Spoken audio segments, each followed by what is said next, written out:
ताज्या घडामोडींसाठी स्वानंद न्यूजला सबस्क्राइब करा आणि बेल आयकॉनवर क्लिक करा।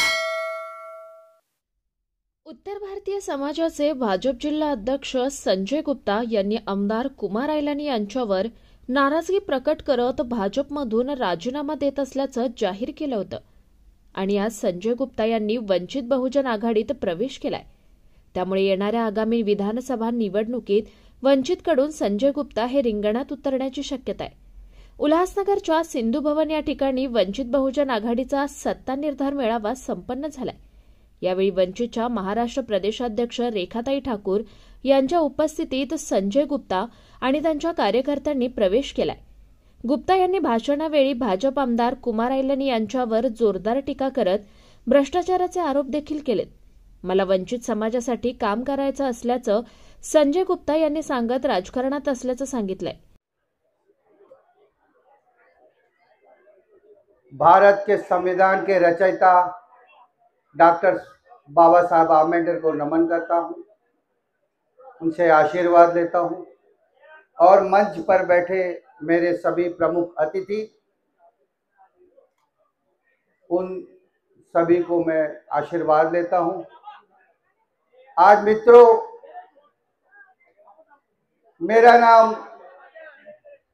मैं अपना नाम बता रहा हूं आपको। मेरा नाम संजय गुप्ता है और मैंने आज पक्ष प्रवेश किया वंचित बहुजन आघाड़ी में। जैसा कि आपको पता है कि 4 दिन पहले भारतीय जनता पार्टी का मैं मोर्चा का जिला अध्यक्ष था और मैंने वो पद अपना इस्तीफा देकर मैं त्याग कर आज मैं वंचित बहुजन आघाड़ी में प्रवेश किया। मैंने काफी सालों से भारतीय जनता पार्टी के साथ काम किया। 2012 से मैं भारतीय जनता पार्टी के साथ काम कर रहा हूं, लेकिन मुझे पक्ष छोड़ने पर पक्ष जो मैंने ये छोड़ा, ये ऐसे ही नहीं छोड़ा मैंने पक्ष, क्योंकि उल्लासनगर की जनता त्रस्त हो गई थी। शहर में कोई विकास नहीं हो रहा था, शहर को सिर्फ लूटा जा रहा था। मैं पार्टी में रहते हुए सारे इनके करतूत को देखता था, मुझसे सहन नहीं हो रहा था कि 5 साल में उल्लासनगर में काफी पैसा आया है। पिछले 2 साल में ही उल्लासनगर के विकास के नाम से 2000 करोड़ रुपया उल्लासनगर में आया है, लेकिन उल्लासनगर की क्या दयनीय स्थिति है आप खुद देख सकते हो।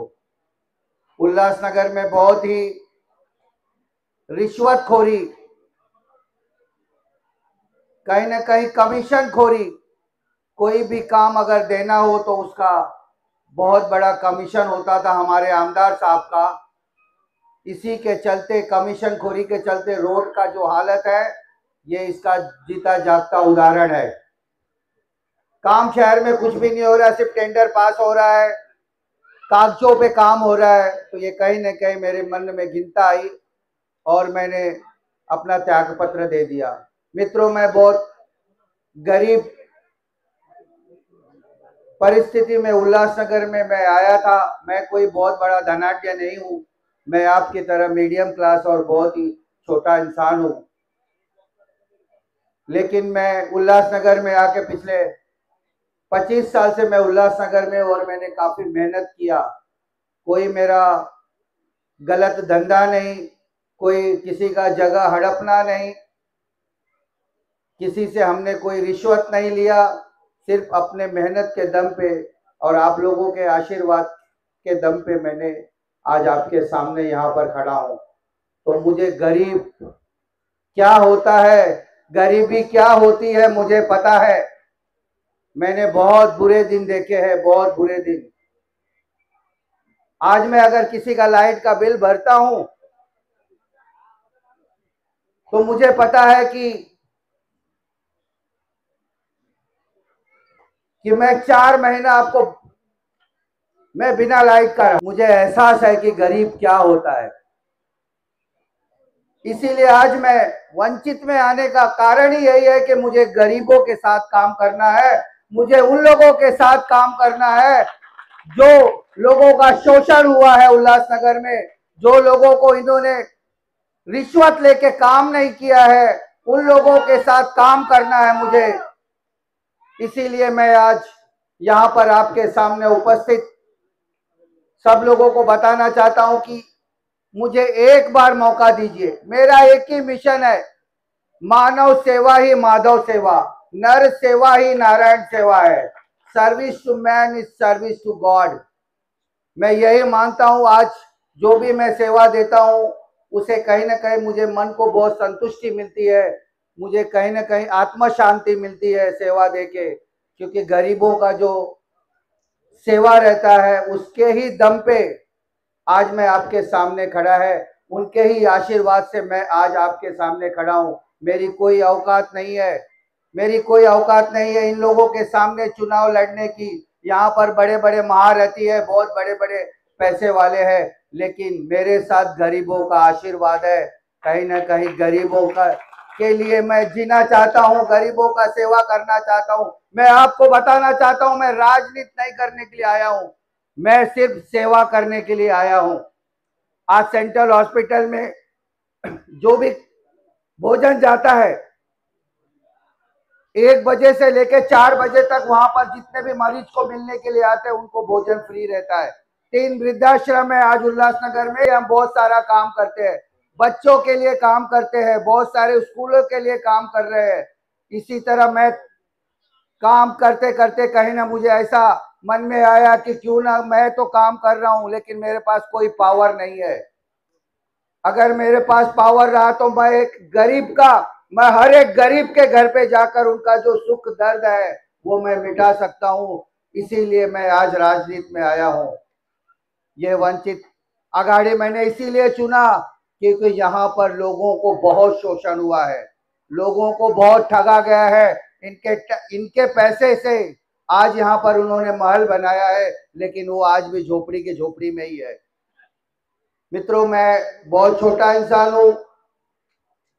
मैं इन लोगों के सामने मेरे ऊपर बहुत सारे षड्यंत्र होंगे और अभी भी बहुत षड्यंत्र हुआ।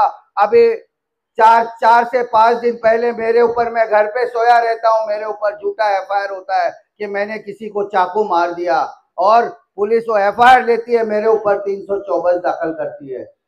कोई उसके पास प्रूफ नहीं है, कोई प्रूफ नहीं, उसके बाद भी मेरे ऊपर एफआईआर होता है।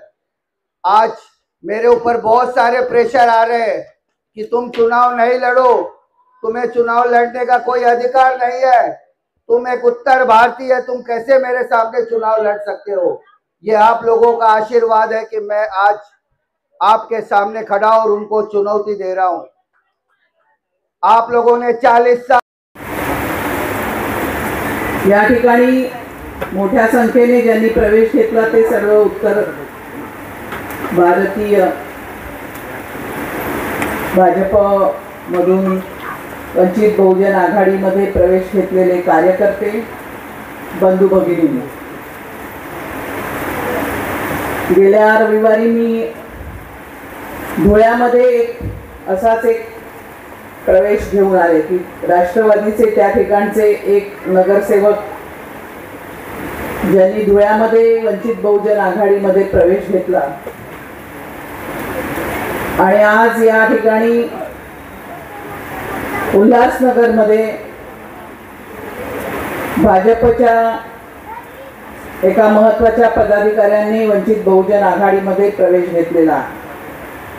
आपल्याला माहिती आहे की निवडणुकीचे वारे वाहू लागलेले आहेत।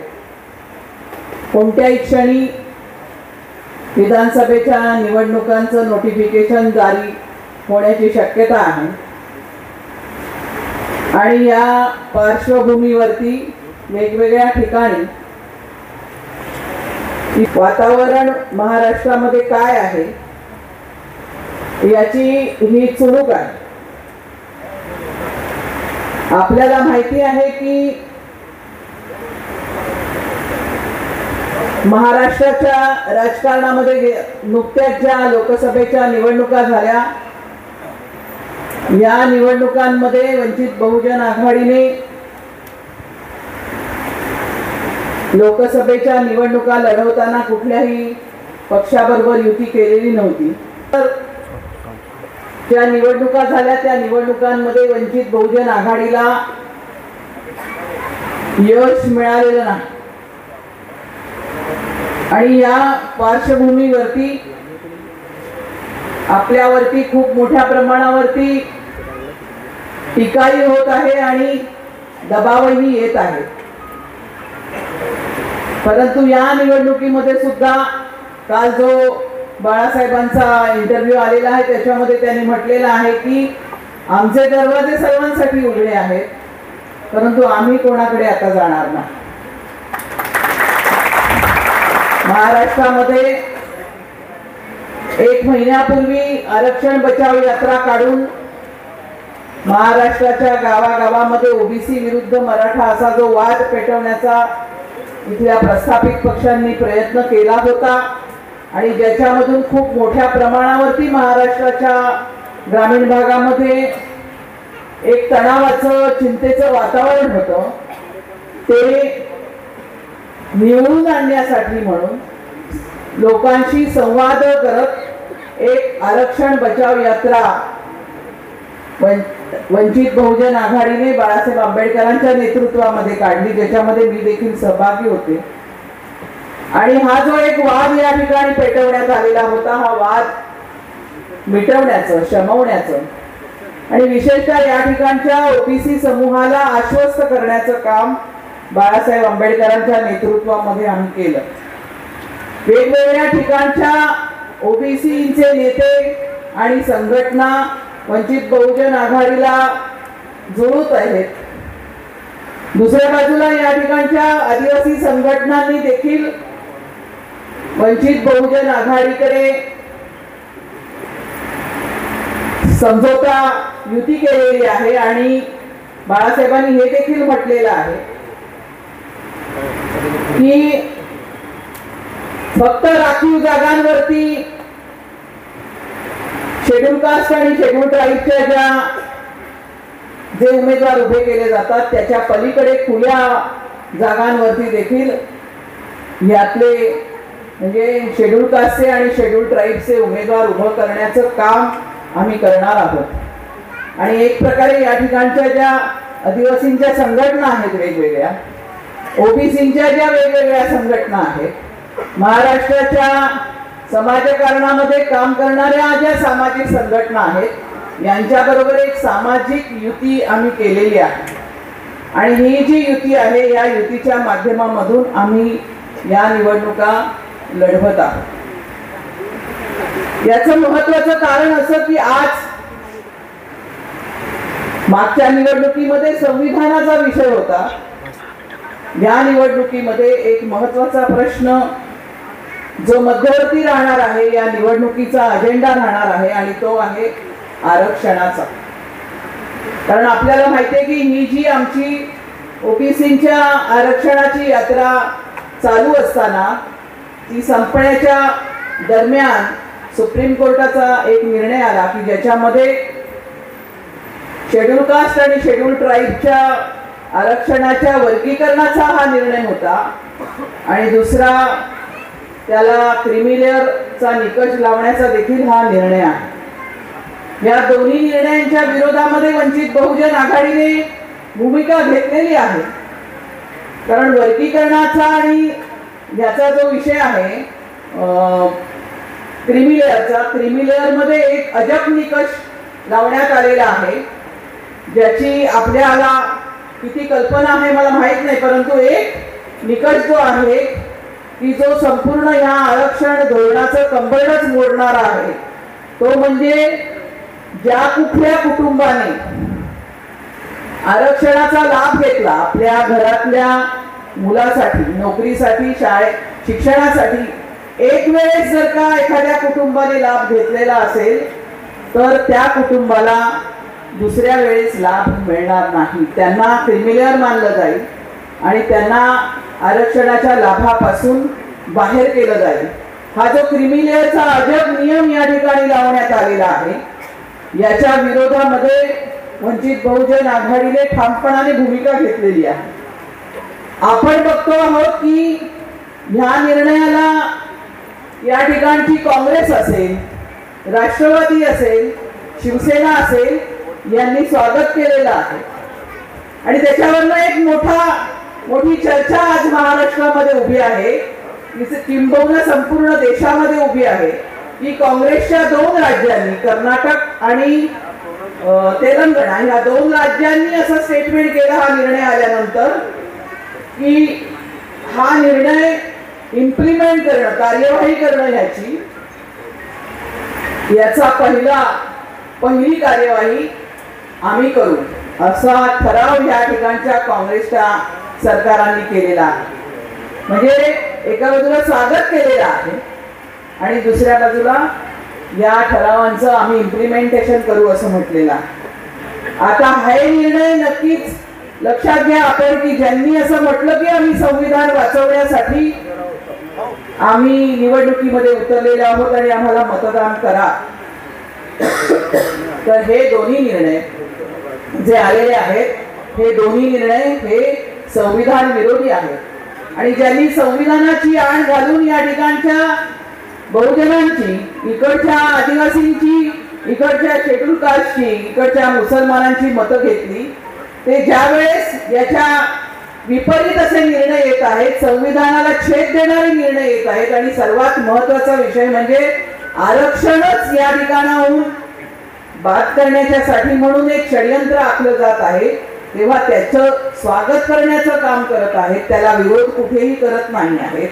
आणि त्यामुळे आपण लक्षात घ्या की यांनी जे असे म्हटलेलं होतं की आम्ही संविधानाचे पाठीराखे आहोत, आम्ही संविधानाचं रक्षण करणार आहोत, यांची फक्त बोलाचीच कणी आणि बोलाचाच भात आहे. प्रत्यक्षामध्ये जेव्हा या प्रश्नासाठी मैदानात उतरून लढण्याची वेळ येते किंवा भूमिका घेण्याची वेळ येते तेव्हा हे खरे उतरत नाहीत. हा तर खरं म्हटलं तर आपला अनुभव आहे, परंतु आपण बघितलं की महाराष्ट्राच्या जनतेमध्ये त्यांनी असं काही एक चित्र निर्माण केलेलं होतं गेल्या निवडणुकीमध्ये की जणू काही आम्ही खरोखरच संविधानाचे रक्षण करते आहोत. काँग्रेसचा इतिहास हा गेल्या 70 वर्षामध्ये आरक्षणाच्या विरोधात काम करणारा पक्ष असाच राहिलेला आहे.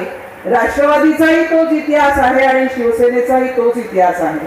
आणि आपण बघतो की भाजप जो आहे हा भाजप पक्ष देखील या ठिकाणी कधीही आरक्षणाच्या बाजूने राहिलेला नाही. पहिल्यापासून जी संविधानाची भूमिका आहे, किंबहुना त्यांना हे संविधानच मान्य नाही अशी त्यांची भूमिका सुरुवातीपासून राहिलेली आहे. आणि आज ते त्या ठिकाणी बघतो आपण की ज्यावेळेस मंडल आयोगाची घोषणा झाली त्यावेळेस मंडल आयोगाच्या विरोधामध्ये ते सरकारमध्ये होते व्ही.पी. सिंगांच्या, परंतु त्या सरकारमधून बाहेर पडले आणि त्यांनी रथयात्रा काढली, रामजन्मभूमीकडे कूच केलं लालकृष्ण अडवाणींनी आणि असं म्हटलं की मंडल जर का तुम्ही आणणार असाल तर आम्हाला कमंडल घेतल्याशिवाय पर्याय नाही. त्यामुळे हे सर्वच पक्ष या ठिकाणचे जे आहेत हे आरक्षण विरोधी आहेत.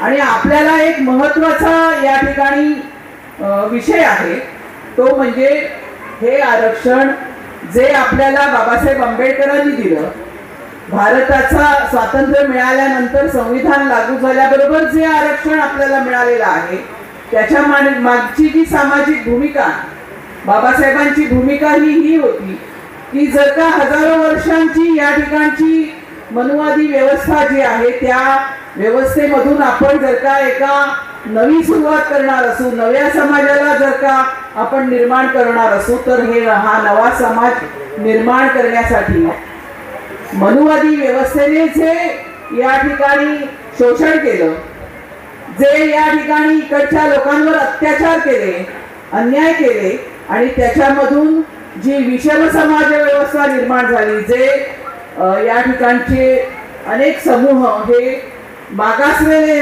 राहिले, ते परिघात येऊ शकले नाही विकासाच्या. या ठिकाणच्या सत्तेमध्ये शिक्षणामध्ये देखील त्यांचं प्रमाण ठीक राहिलेलं नाही, किंबहुना त्यांच्या लोकसंख्येच्या मानाने अतिशय कमी राहिलेलं आहे.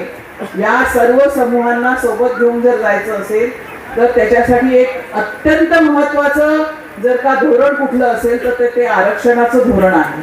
आणि आपण बघतो आहोत की सातत्याने गेल्या काही दिवसांमध्ये म्हणजे 70 वर्षांमध्ये या आरक्षण धोरणाचं इम्प्लिमेंटेशन झालेलंच नाही. इथे प्रश्न विचारला जातो, इथे एक राहुल गांधींची टेप देखील खूप मोठ्या प्रमाणावरती वाजवली जाते की आम्ही 50%पेक्षा आरक्षणाची मर्यादा वाढवू. परंतु हा प्रश्न मला राहुल गांधींना या ठिकाणी विचारायचा आहे की गेल्या 70 वर्षामध्ये 50% जे आरक्षण आता आहेच, एकतर 50% आरक्षण हे 90 नंतर लागू झालं, मंडळची घोषणा झाल्यानंतर. पहिली 40 वर्ष फक्त 22.5% आरक्षण होतं या देशामध्ये. पण 50%चं आरक्षण आपण असं समजू की गेले 34 वर्ष या देशामध्ये आहे. परंतु आजही हे 50%चं आरक्षण जे आहे त्याचा जो कोटा आहे हा पूर्ण भरलेला नाही.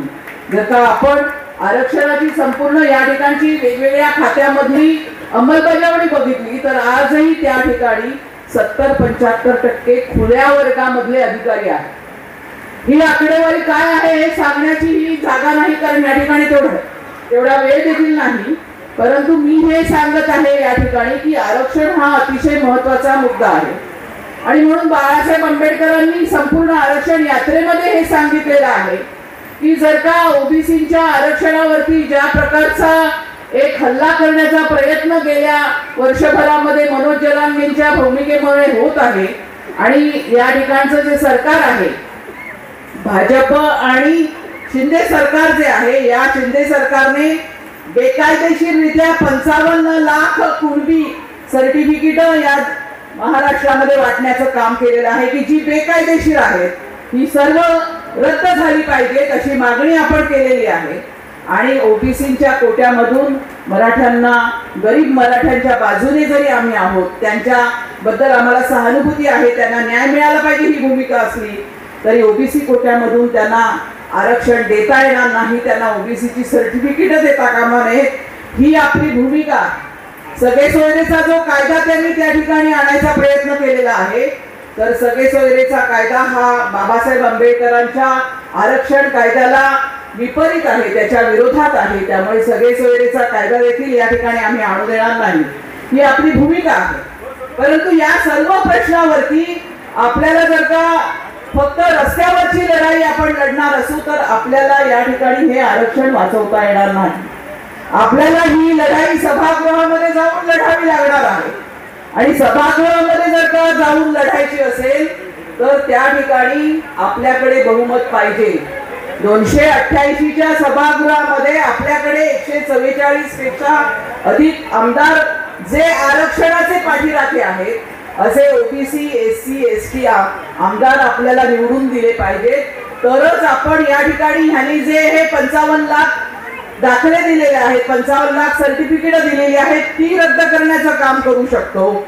सगळे सोयरेचा कायदा आपण हाणून पाडू शकतो. आणि एकूणच आरक्षणाच्या विरोधामध्ये येणारे जे काही या ठिकाणी समोर येणारे ठराव असतील त्याच्या संदर्भामध्ये आरक्षणाच्या बाजूने आपल्याला भूमिका जर का घ्यायची असेल तर आपल्याला मोठ्या संख्येने आपले आमदार निवडून पाठवावे लागतील. आणि म्हणून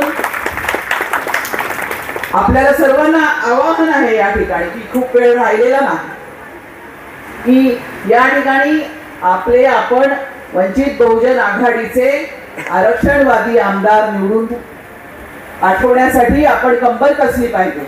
आणि मागच्या वेळेस ज्याप्रमाणे संविधानाची आण आपल्याला दिली गेली त्या संविधानाची आण घेऊन इथे अनेक लोकांची दिशाभूल झाली आणि त्यांनी मतदान करताना त्या पद्धतीने जे केलं त्याच्यामध्ये आपल्याला जागृत करण्याचं काम मी या ठिकाणी करत आहे की हे सर्व आरक्षण विरोधक जे आपल्या भोवती जमा झालेले आहेत, आपण आमदार निवडताना, आपण मतदान करताना तो आरक्षणवादी आहे की नाही या कसोटीवरती मतदान करायचं आहे. हे आवाहन मी या ठिकाणी आपल्याला करत आहे. आता या ठिकाणी आपण एक प्रवेश घेतला, संजय गुप्ता यांचा प्रवेश घेतला. त्यांनी या ठिकाणी जी परिस्थिती आहे उल्हासनगर शहराची त्याच्याबद्दल खूप आपल्याला या ठिकाणी सांगितलं की कशी वाईट परिस्थिती आहे. आपल्या शहर अध्यक्ष उज्ज्वल महालेने देखील या ठिकाणची परिस्थिती सांगितली. मला देखील माहिती आहे की उल्हासनगर शहर, ज्याला USA म्हटलं जातं, म्हणजे अमेरिका, USA असं म्हटलं जातं, या उल्हासनगरामध्ये कोणती वस्तू निर्माण होत नाही.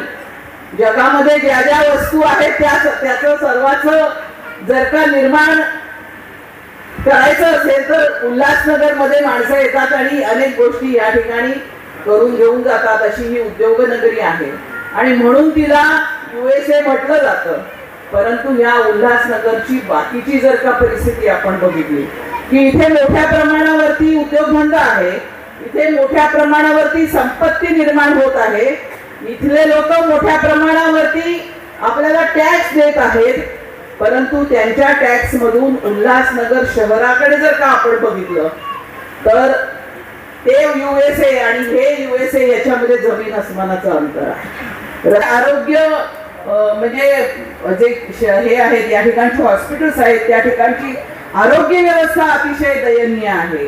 बिल्डिंगचं जे अनेक बिल्डिंग्स या ठिकाणी मोडकळीस आलेल्या आहेत, रस्ते चांगले नाहीत, कचऱ्याचं साम्राज्य आहे. अशा प्रकारे जे या ठिकाणी एक बजबजपुरी माजलेली आहे त्याच्यामधून देखील आपल्याला या ठिकाणी खऱ्या अर्थाने लोकांच्या कल्याणाचं, लोकांच्यासाठी राहायला अतिशय चांगल्या प्रकारचं असं शहर हे निर्माण करता येऊ शकतं आणि त्या दृष्टिकोनामधून आपण या संपूर्ण प्रश्नाकडे बघितलं पाहिजे की इथे आपण बघतो की त्यांनी नाव घेतलं कुमार आयलानी आणि पप्पू कलानी यांच्याचकडे सत्ता राहिलेली आहे. ही दोन्ही जी हे आहेत म्हणजे आमदार आहेत आणि एकाकडे या ठिकाणची विधानसभेची सत्ता आहे, दुसऱ्या पक्षाकडे या ठिकाणची म्युनिसिपालिटीची सत्ता आहे. त्या दोघांनी एकमेकांमध्ये समझोता करून ती वाटून घेतलेली ही जी सत्ता, हे जरी आपल्याला सांगत असेल की ते एकमेकाच्या विरोधात आहेत तरी प्रत्यक्षात त्यांचा आपापसामध्ये मिलीभगत आहे आणि आपण दोघं वाटून खाऊ आणि दुसऱ्याला कोणालाच आपण काही द्यायचं नाही, हा यांचा धंदा आहे आणि फंड आहे. आपण हे लक्षात घेतलं पाहिजे की आपण जे निवडून देतो इकडनं आपले जे लोकप्रतिनिधी निवडून देतो हे लोकप्रतिनिधी हे लोकांची कामं करण्यासाठी आहेत आणि म्हणून मगाशी जसं उज्ज्वलने सांगितलं की तुम्ही 200 रुपये घेऊन मत दिलं ही तुमची चूक आहे. आपण इथून पुढे हे लक्षात ठेवलं पाहिजे की आपण मतदान करताना इथे खऱ्या अर्थाने आपला कुठला चांगला प्रतिनिधी राहील किंवा ज्यांच्या हातामध्ये आजपर्यंत सत्ता राहिली परंतु त्यांनी या शहराची वाट लावली त्यांना घरी बसवण्याचं काम आपण केलं पाहिजे. कारण आपण जर काही फाकरी पालटली नाही तर हे जे निवडून जातात त्यांना कधीच शहाणपण येत नाही. त्यांना धडा शिकवण्याचं की तुम्ही जर आमची कामं करणार नसाल तर आम्ही तुम्हाला निवडून देणार नाही हे सांगण्याचं आज तुमच्या हातात आहे. ही संधी तुमच्याकडे या विधानसभेच्या निमित्तानं आलेली आहे. ही संधी आपण पुरेपूर त्या संधीचा उपयोग करावा आणि या ठिकाणी वंचित बहुजन आघाडी जो उमेदवार देईल त्या उमेदवाराच्या बरोबर आपण सर्वांनी राहावं एवढं आवाहन मी या ठिकाणी करते आणि मी आपली रजा घेते. जय हिंद. आम्हाला आता बदलाव करायचा आहे आणि बदलाव करण्यासाठी त्यासाठी आम्हाला त्याग करायला लागेल आणि तो त्याग करताना माझ्या तमाम उल्हासनगर बांधवांना विनंती असेल का हा निर्धार जो मेळावा आहे हा कुठल्याही पद्धतीने वाया जाता कामा नये. बाळासाहेब ज्याप्रमाणे आम्हाला आदेश देतील त्या आदेशाचं आम्ही पालन करू.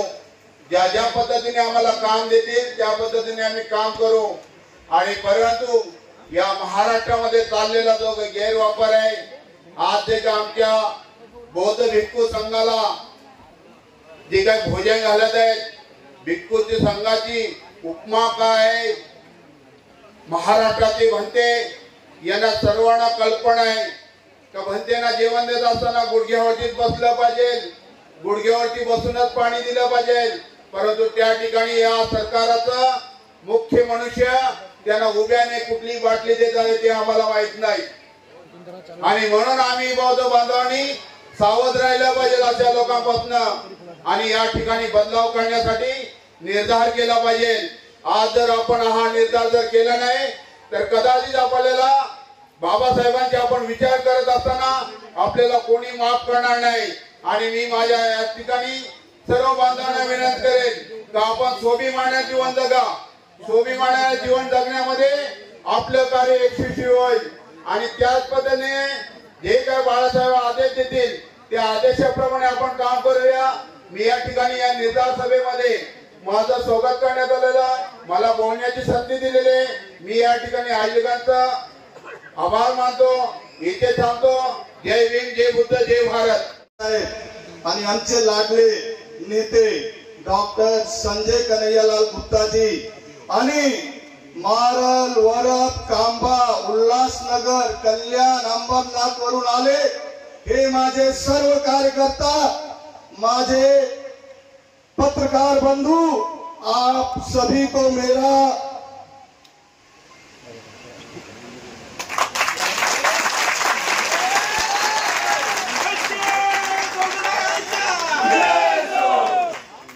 दोस्तों, मेरे एक मित्र यहाँ पर इस सभा में मौजूद है।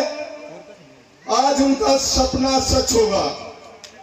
40 साल पहले हम झोपड़पट्टी में रहते थे सर, वहां पे हम गोटी खेलते थे। मैं आपके बगल में न्यूरा स्कूल का स्टूडेंट था। I was English medium student. तो मेरे दोस्त को मैंने बोला मैं पास हो गया। राजा बोला पास हो गया भिड़ो तो क्या हो गया, पढ़ो तो इतना पढ़ो जितना बाबा साहेब अम्बेडकर ने पढ़ा है। मैं निवेदन करूंगा मेरे राजा भाई को आप खड़े हो जाए ताकि लोग आपको देखें। राजा कामले के लिए जोरदार ताली। इनकी बदौलत दोस्तों बहुत संघर्ष किया। शायद गांधी जी के बाद मेरा ही विवाह हुआ था। मैं उत्तर भारत से बिलोंग करता हूं, लेकिन मैंने कभी संघर्ष से हारा नहीं। मैं बाबा साहेब का बहुत सारा पिक्चर मैंने देखा। मैं दीक्षा भूमि में जाकर उनका दीक्षा भूमि का मैंने दर्शन किया है। मैं महाड़ में जिस तालाब को बाबा साहब ने छुआ था वहां पर मैं गया हूं। मैं बाबा साहब के विचारों से सहमत होकर सेंचुरी राम की नौकरी 2014 में मैंने अलविदा कर दिया, क्योंकि सेंचुरी में नौकरी करता था 2 बार पंच, बीच में लंच और शाम को आज तक। कहीं ना कहीं सपना अधूरा था।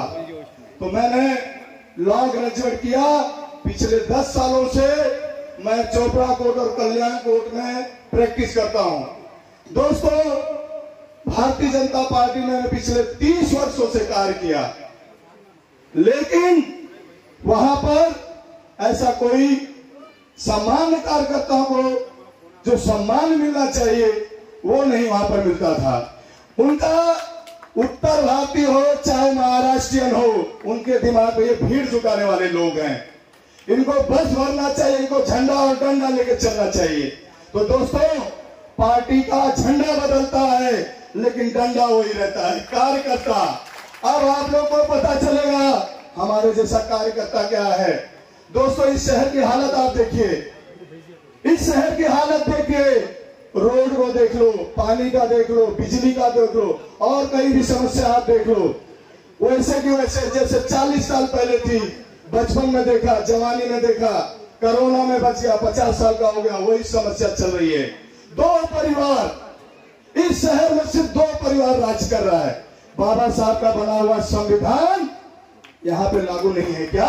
क्या यहाँ पे आप में बैठा हुआ एक आम कार्यकर्ता इस शहर का रिप्रेजेंटेटिव नहीं कर सकता है?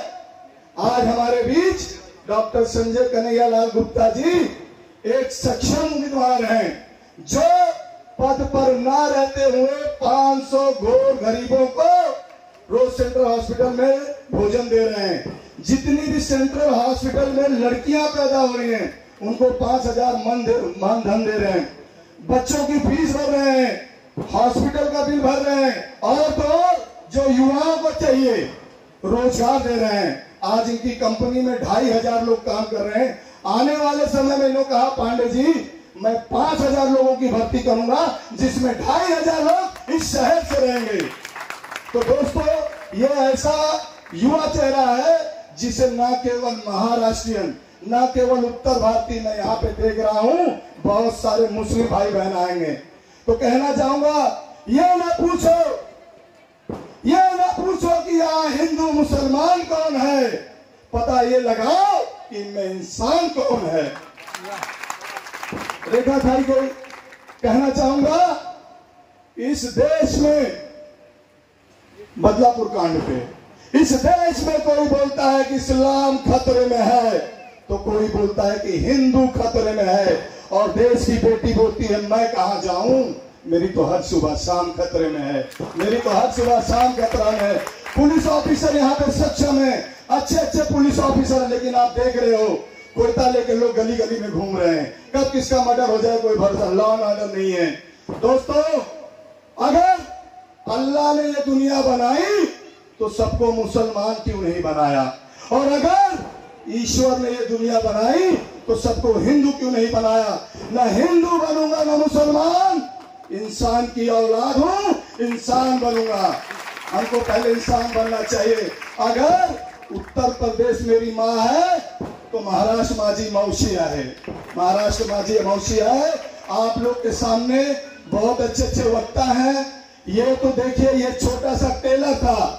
दोस्तों, ये हॉल सिंधु भवन, सिंधु भाई चाहते हैं कि संजय गुप्ता इस बार आए ताकि जो अवैध वसूली हो रही है वो बंद हो जाए। हमारे व्यापारी भाई बहुत तकलीफ में चल रहे हैं, लेकिन वो किसके सामने अपना आवाज उठाएं।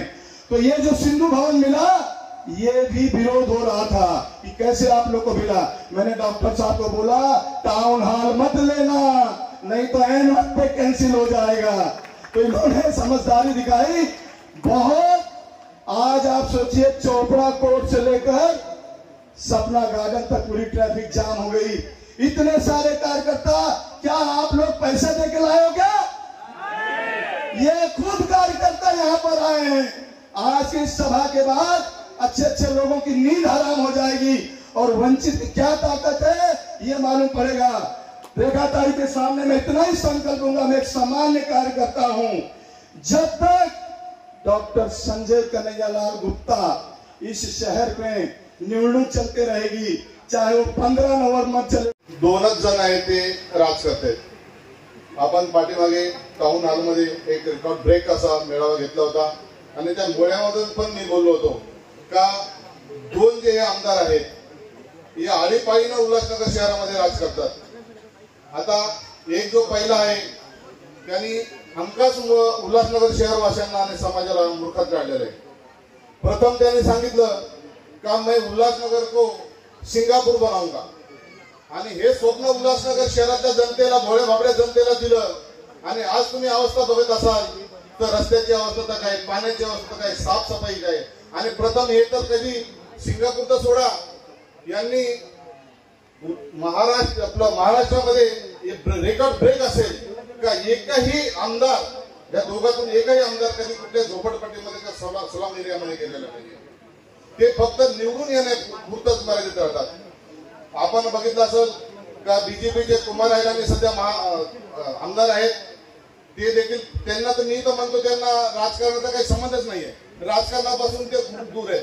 त्यांना राजकारण कळत नाही. केवळ पैशाच्या जीवावर ते निवडून येतात आणि 5 वर्ष त्या लोकांना, उल्हासनगर शहरातल्या लोकांना मूर्ख बनवत असतात. बंधूंनो, आपण यावेळेस आपण निवडणुका तोंडावर आहेत. आपण नक्कीच विचार केला पाहिजे. एवढ्या मोठ्या प्रमाणात आज पक्षप्रवेश होत आहे.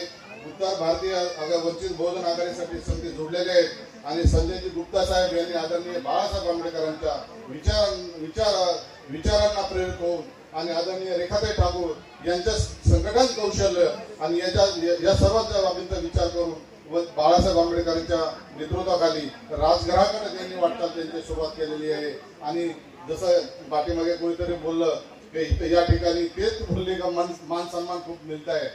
याच्यामध्ये वंचित बहुजन आघाडीमध्ये तुम्हाला पैसा मिळणार नाही.